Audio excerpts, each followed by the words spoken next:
why haven't women invested in VC funds before is that they just haven't been invited. And you can't market venture capital funds publicly. So women aren't sharing deals in their social circles like men do. They just culturally don't. And so, you can go to the bar or the golf course with your buddy and he'll be like, oh, there's this great deal I heard about, you should know about it, call this guy or whatever.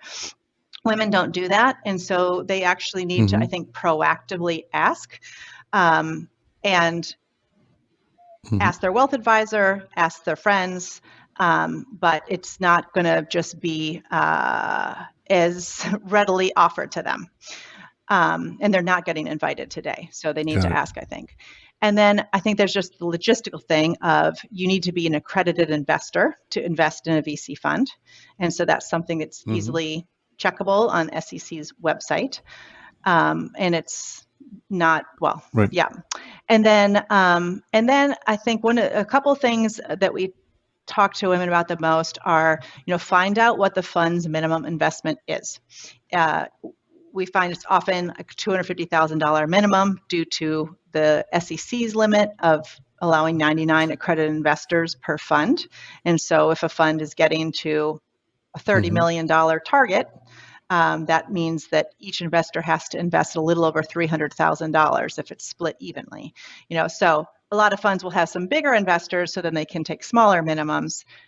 But you need to find out what the fund's minimum is and understand their capital call process, because if the minimum is $250,000, for instance, that's never just taken up front.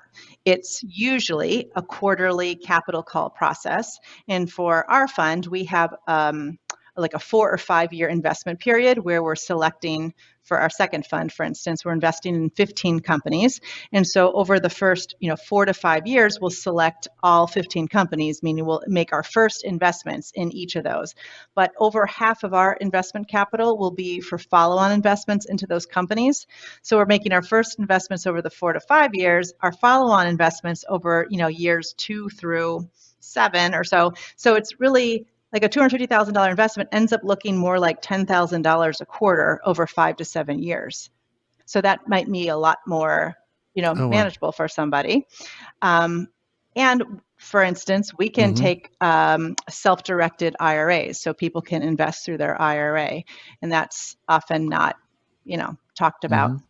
So I think it ends up becoming more palatable once people understand what's the real minimum and what does the capital call structure look like. And then, of course, I think all investors need to understand the risk involved, right? Because high reward, which is what the venture capital asset class is known for, always comes with high risk as well. And it's illiquid, right? So just understanding the nature of how you get your money back, how the investment is made in terms of the capital calls, but also the money comes back once the investments actually exit. And so it's not liquid like the stock market. It's private equity, not public equity. And so, your money is largely locked up for a 10-year period.